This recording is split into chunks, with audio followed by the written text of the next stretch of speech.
I returned from military after 3 years, and my wife asked, "Who are you?" I stood in the doorway with my duffel bag. 3 years. 3 years of desert heat and cold nights. 3 years of counting days until I could come home to Sarah. She was in the kitchen. Same blonde hair. Same blue eyes I'd dreamed about every night in that hell. But when she turned and saw me standing there, her face went blank. Confusion. Then something worse. Fear. "Who are you?" I laughed. Thought she was joking. Some kind of welcome home prank. "It's me. It's David." She stepped back. Her hand went to her phone on the counter. "I don't know who you are, but you need to leave before I call the police." My stomach dropped. The smile died on my face.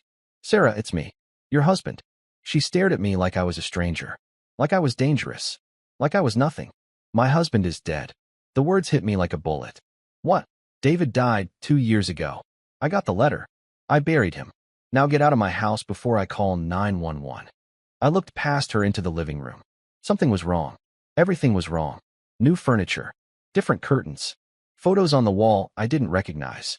A man's jacket hanging on the coat rack that wasn't mine. "Sarah, what's going on?" "I've been deployed. I've been writing you letters every week. I never got any letters. And my husband is dead." Her voice was rising now. Panicked. "I don't know who you are or what kind of sick game this is, but you need to leave right now." My hands were shaking. I reached for my wallet. Pulled out my military ID. Look at the picture. It's me, David Morrison. Your husband." She wouldn't come closer. Wouldn't look. Then I heard footsteps upstairs. Heavy. Male. A man appeared at the top of the stairs. Tall, maybe 40, expensive watch, polo shirt. He looked at me, then at Sarah. "Everything okay, babe?" "Babe." The word cut through me like a knife. "Call the police," Sarah said, her voice tight. "This man broke into our house." Our house. I stared at them. Sarah pressed against this stranger. His hand on her shoulder. Protective. Possessive. The ring on her finger caught the light. Not the one I'd given her. A different ring. Bigger. Newer. She'd moved on. She'd remarried. "I'm leaving," I said quietly. My voice didn't sound like mine. "But Sarah, I'm your husband. I'm David Morrison. And I'm not dead." The man started down the stairs. "You need to go now, buddy, or—" I was already walking out. Couldn't breathe. Couldn't think. Got to my truck parked on the street. Sat in the driver's seat. Stared at the house I'd bought 6 years ago with Sarah. The house I'd left to serve my country. The house that wasn't mine anymore. I sat there for 20 minutes. Hands shaking. Heart pounding. 3 years. 3 years of hell. Firefights. IEDs. Watching friends die. Every moment thinking about coming home. About Sarah. About holding her again. And she'd buried me. Married someone else. Forgot I existed. My phone buzzed. My brother, Marcus. "David? Holy shit, you're finally back. When did you land? Why didn't you call me? I'm outside the house." My voice came out flat. "Dead." Sarah doesn't recognize me. Silence on the other end. "What do you mean she doesn't recognize you?" "She said I'm dead. That she buried me 2 years ago. There's another man living in my house, Marcus. She's remarried." More silence. Then, "Stay there. Don't move. I'm coming right now." Marcus showed up 30 minutes later in his old Chevy. He pulled up behind my truck and got out. Took one look at my face, and his expression changed. "Jesus Christ, David. You look like you've seen a ghost." "I feel like one." I couldn't stop staring at the house. What the hell happened while I was gone? He got in the passenger seat. Wouldn't look at me. "Marcus, talk to me." He let out a long breath. "About a year after you deployed, Sarah got a letter. Official military letter. Said you'd been killed in action. Hostile fire. There was a whole ceremony. Military funeral. Folded flag. 21-gun salute. Everything." My chest felt tight. "But I wasn't dead." "We know that now. But the letter was real, David. Official Department of Defense letterhead. Signed by a commanding officer. We had no reason to doubt it. Someone declared me dead while I was still alive? That's what it looks like." "Who? Who signed the letter?" Marcus pulled out his phone. Started scrolling through something. "After you called, I did some digging. I still have the letter at Mom's house. The officer who signed your death notification was Captain James Wheeler." The name hit me like a punch to the gut. Wheeler. James Wheeler. Sarah's ex-boyfriend from college. The guy who'd proposed to her before I did. The guy who'd enlisted a year before me. The guy who'd shown up at our wedding and told Sarah she was making the biggest mistake of her life. "He's stationed at the same base you were deployed to," Marcus continued. "Administrative Division. He has access to personnel files, death certificates, casualty notifications. Everything. My hands clenched into fists. He declared me dead so he could have Sarah back. Marcus nodded slowly. That's what I'm thinking. And it worked. About 6 months after the funeral, Sarah started dating again. Some finance guy named Robert. They got married last October. Small ceremony. Mom didn't even go. I leaned back against the seat, stared at the roof of the truck. She didn't even wait a year. She thought you were dead, man. She grieved. We all did. I spoke at your funeral. Mom couldn't even get through it without breaking down. But I wasn't dead. And Wheeler knew that. He knew exactly where I was. Marcus put his hand on my shoulder. What are you going to do? I don't know yet. But Wheeler doesn't get away with this. I spent that night at Marcus's apartment. Couldn't sleep. Just lay on his couch staring at the ceiling, thinking about Sarah's face when she looked at me like a stranger. The way she'd stepped back, called me a threat, protected another man. The next morning, I called the base. I need to speak to Captain James Wheeler. Administrative Division. May I ask what this is regarding? Tell him it's Sergeant David Morrison. Back from the dead. There was a pause. Please hold. 10 minutes later, my phone rang. Wheeler's voice came through, calm and smooth. Morrison, I heard you were stateside. Welcome home. You declared me Kia? That's unfortunate. Must have been a paperwork error. You know how chaotic things get in active combat zones. I'm glad to see you made it home safe. Paperwork error? You signed the death certificate yourself. Sent the letter to my wife. She buried me. Wheeler. Silence. Then his voice changed. Colder. I don't know what you're implying, but I suggest you be very careful about making accusations against a superior officer.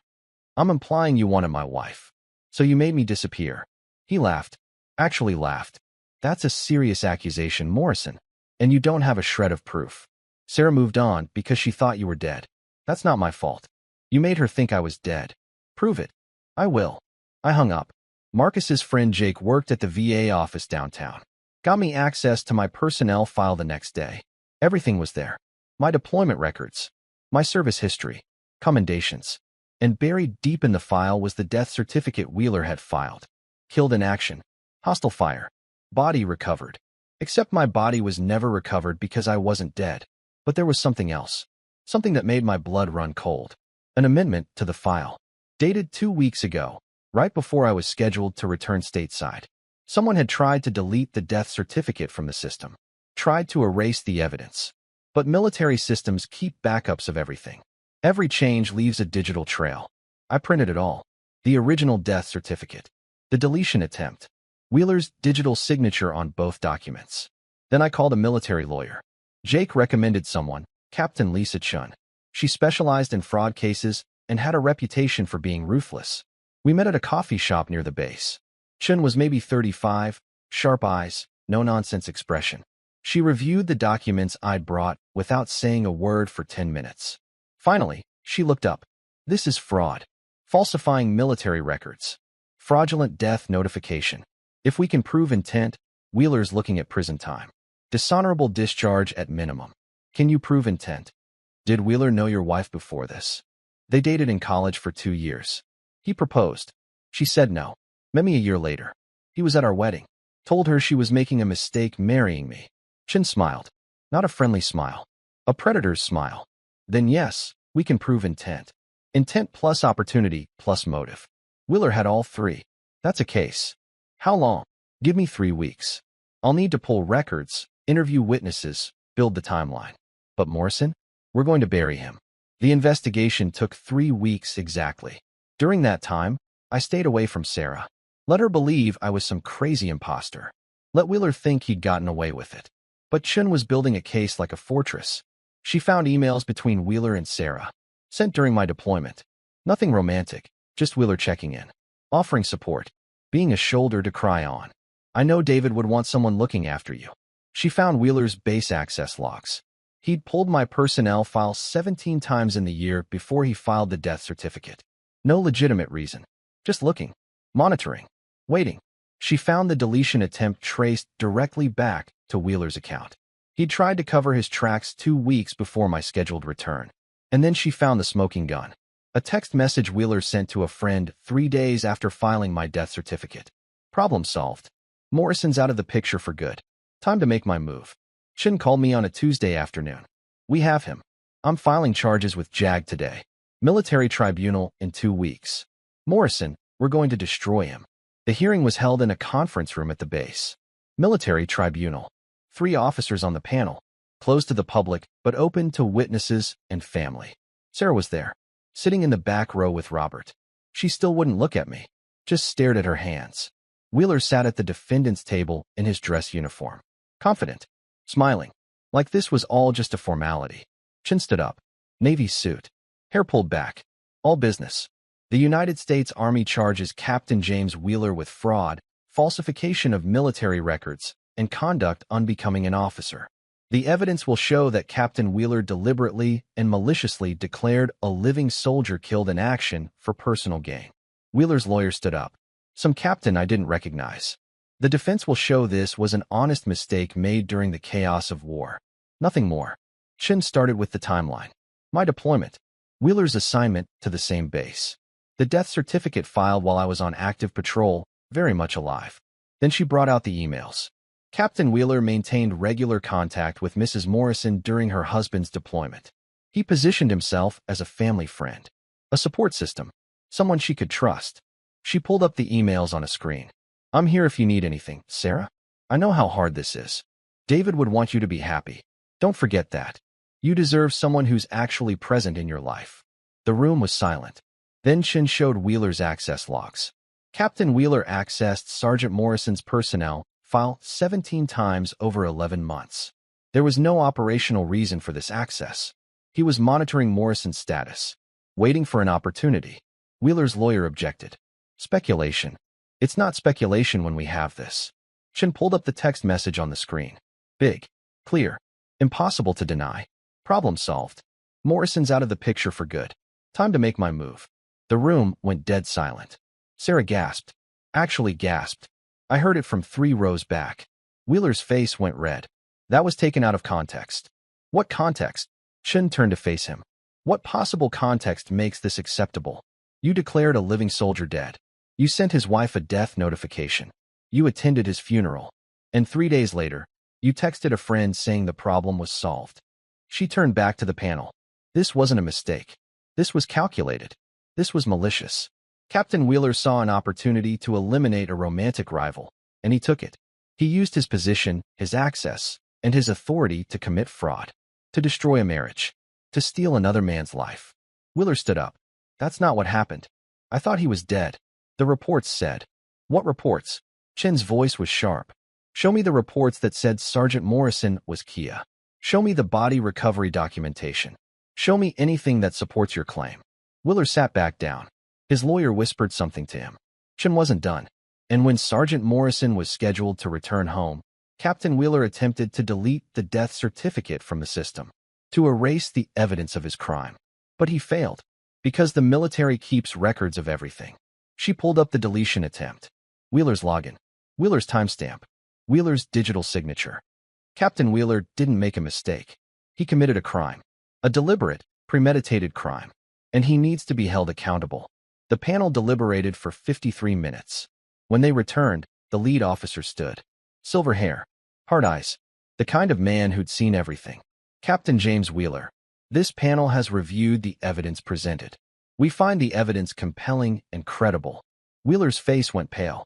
This panel finds you guilty of fraud under Article 132 of the Uniform Code of Military Justice. Guilty of falsification of official documents. Guilty of conduct unbecoming an officer and a gentleman. Wheeler started to stand. His lawyer pulled him back down. You are hereby sentenced to 5 years confinement at the United States Disciplinary Barracks at Fort Leavenworth. You are dishonorably discharged from the United States Army effective immediately.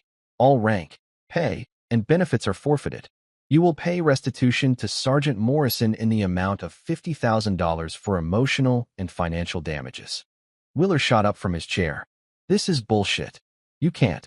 Sit down, Captain, the officer said coldly. Or should I say, Mr. Wheeler, you are no longer an officer. You're a convict, and you earned every second of that sentence. 2 MPs stepped forward, put Wheeler in handcuffs. He looked at me as they led him past. Hate in his eyes. Pure hate. I didn't look away. Outside the hearing room, Sarah was waiting by the door. Her face was pale, eyes red. She'd been crying. David. I stopped, looked at her. I'm sorry, she whispered. I didn't know. I thought you were dead. I thought. I know. The funeral was real. The letter was official. I had no reason to doubt it. I know that too. She wiped her eyes. Robert and I, we got married because I was lonely, because I needed someone. But if I'd known you were alive, would you have waited? She didn't answer. Couldn't answer. Because we both knew the truth. She'd moved on in 6 months. 6 months from burying me to dating someone new. I'm filing for divorce, she said quietly. From Robert. It's not fair to him. I married him under false pretenses. And us. She looked at me. Really looked at me. I don't know who you are anymore, David. You look like my husband, but 3 years is a long time. We're different people now. I nodded. Yeah, we are. I'm sorry. For everything. Me too. I walked past her. Didn't look back. Marcus was waiting by his truck in the parking lot. How do you feel? He asked. Like I survived a war just to lose everything that mattered. Wheeler's going to prison. 5 years. Dishonorable discharge. That's something. It's not enough. But it's all I'm going to get. 6 months later, the divorce from Sarah was final. She kept the house. Kept Robert. Kept the life she'd built while I was gone. Wheeler was in Leavenworth. 5 years. Career destroyed. Life ruined. And me? I moved 2 states away. Got a job as a contractor. Started over from nothing. Sometimes Sarah texts me. Long messages. Apologizing. Explaining. Asking if we can talk. If there's any chance. I never respond. Because some betrayals you don't come back from. She'd buried me. Mourned me. Replaced me in 6 months.